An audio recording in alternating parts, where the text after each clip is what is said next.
Shalom bagi kita semuanya. Perkenalkan, nama saya Edu Michael Ginting dengan NIM 210200354 dari Prodi Ilmu Hukum, Fakultas Hukum, kelas 12 Agama Kristen Protestan, Universitas Sumatera Utara. Pada kesempatan kali ini, saya akan membahas mengenai materi pandangan iman Kristen tentang hukum. Langsung saja, latar belakang mengenai hukum. Berbicara mengenai latar belakang mengenai hukum, tentu saja setiap negara, seperti halnya negara kita sendiri, memiliki peraturan ataupun memiliki hukum yang berlaku, di mana hukum tersebut ditujukan untuk masyarakat yang ada untuk dilaksanakan, dipatuhi dengan baik, agar terciptanya keamanan dalam negara kita maupun dalam setiap negara yang menerapkan hukumnya. Nah, bagaimana yang dimaksud dengan hukum itu? Menurut salah satu tokoh, Profesor Dr. Mukhtar Kusuma-Atmaja, pengertian hukum adalah semua kaidah dan asas yang mengatur pergaulan hidup dalam masyarakat, di mana tujuannya untuk memelihara ketertiban yang dilaksanakan melalui berbagai lembaga dan proses guna mewujudkan berlakunya kaidah sebagai suatu kenyataan di dalam masyarakat. Ciri-ciri hukum. Berbicara mengenai ciri-ciri hukum, saya mengambil 3 ciri-ciri hukum. Yang pertama, hukum adalah aturan perbuatan-perbuatan manusia.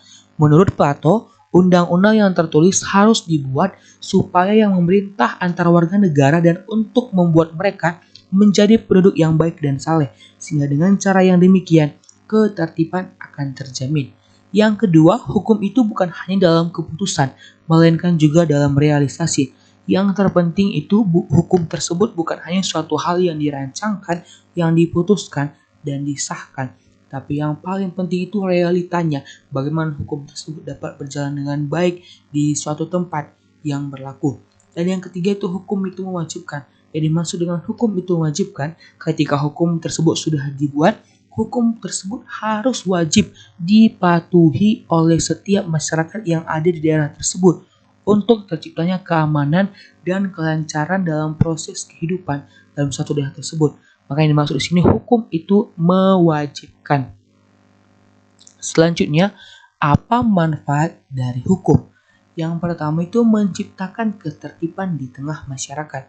Seperti yang kita ketahui, jika hukum ada dalam suatu daerah ataupun dalam suatu negara, maka hukum tersebut harus dipatuhi. Ketika hukum tersebut dipatuhi, otomatis ketertiban ataupun pelanggaran-pelanggaran tidak terjadi di masyarakat, dan yang muncul adalah ketertiban di tengah masyarakat. Yang kedua, mencegah individu dari melakukan tindak kejahatan. Jika ada hukum yang berlaku dalam suatu negara ataupun peraturan ataupun sanksi yang telah ditetapkan, maka seseorang ataupun seorang individu akan berpikir sebelum melakukan tindakan pelanggaran hukum, karena jika mereka melakukan tindakan pelanggaran hukum, maka ada sanksi yang akan menimpa mereka. Yang ketiga, menjaga tatanan kehidupan di tengah masyarakat. Sama halnya seperti nomor 1 tadi, hukum tersebut harus dapat menjaga tatanan kehidupan masyarakat agar masyarakat yang ada dalam daerah hukum tersebut dapat merasa dengan nyaman, merasa dengan tenang, tanpa rasa takut atau merasa was-was. Dan yang keempat, membuat jera para pelanggar hukum. Bila suatu hukum telah berlaku, maka setiap orang-orang yang melakukan pelanggaran hukum wajib dikenakan sanksi ataupun wajib dikenakan sanksi ataupun hukum yang berlaku bagi mereka, agar mereka memiliki efek jera. Bahkan tidak hanya bagi mereka, bagi orang yang juga akan memiliki tindakan efek jera untuk tidak melakukan pelanggaran-pelanggaran hukum yang ada. Dan yang terakhir itu mengatur ekonomi negara menjadi lebih stabil. Tentu saja jika suatu hukum dalam suatu negara dipatuhi dan dilaksanakan dengan baik oleh seluruh warga negara, maka tidak akan ada namanya terjadi korupsi seperti yang terjadi di negara kita. Jika korupsi, perampokan, penculikan, pembunuhan, korupsi nepotisme dan lain sebagainya tidak terjadi dalam negara kita ataupun dalam suatu negara, maka ekonomi suatu negara ataupun ekonomi negara tersebut akan stabil dan berjalan dengan baik. Itulah manfaat dari hukum yang ada. Selanjutnya, bagaimana hukum dalam pandangan Kristen? Dalam perjanjian lama, kata hukum adalah merupakan terjemahan dari kata Torah atau bahasa Ibrani yang kita kenal sebagai Taurat atau Torat, yang diterjemahkan dalam kitab Mazmur, terjemahan baru dengan undang-undang. Secara harafiahnya, kata Torah berarti mengajar dan menunjukkan. Contoh yang dapat kita ambil itu hukum Allah ataupun 10 hukum Taurat yang diberikan Tuhan kepada bangsa Israel. Dan yang menjadi pertanyaannya, bagaimana sebenarnya pandangan iman Kristen mengenai hukum tersebut? Menjadi pusat perhatian kita, Tuhan itu, Allah kita itu merupakan pusat semua yang baik bagi kita. Sehingga tanggung jawab kita sebagai manusia ialah melakukan apa yang dikehendaki Tuhan Allah. Tuhan Allah juga adalah hakim yang terakhir yang memutuskan apa yang benar dan apa yang salah. Karena itu tanggung jawab manusia yang pokok ialah melakukan apa yang dikehendaki Tuhan Allah, yang termasuk dalam hukum Tuhan Allah itu ada 3, yaitu amanat agung, hukum Taurat, dan juga hukum kasih.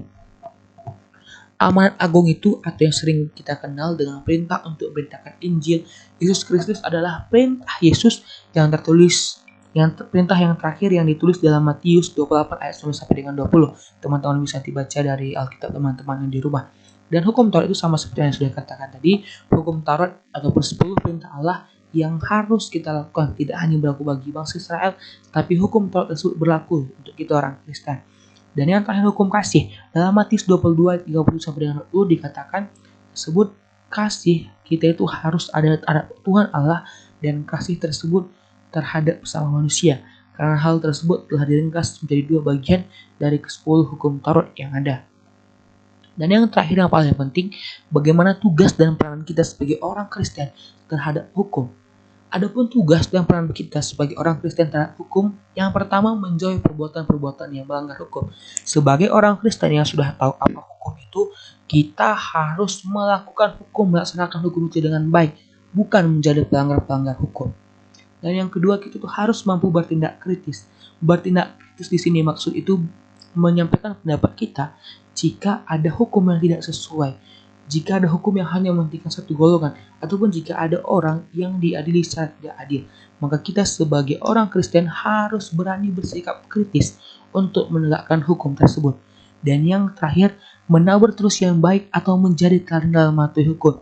Berkaitan dengan yang pertama tadi, kita sebagai orang Kristen yang pertama itu harus menjadi pelaku-pelaku hukum ataupun menjadi orang-orang yang mematuhi hukum, sehingga ketika kita telah mematuhi hukum dengan baik, kita dapat menjadi teladan, kita dapat mengingatkan, kita dapat mengajak orang lain untuk mematuhi hukum tersebut, sehingga lewat kepatuhan tersebut, sehingga lewat terjalinnya peraturan hukum tersebut yang dijalankan dengan baik oleh masyarakat, maka terjadilah keamanan, terjadilah kesejahteraan dan kedamaian di negara kita.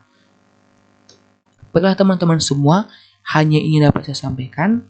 Saya minta maaf setiap kata saya yang salah ataupun materi saya yang kurang jelas.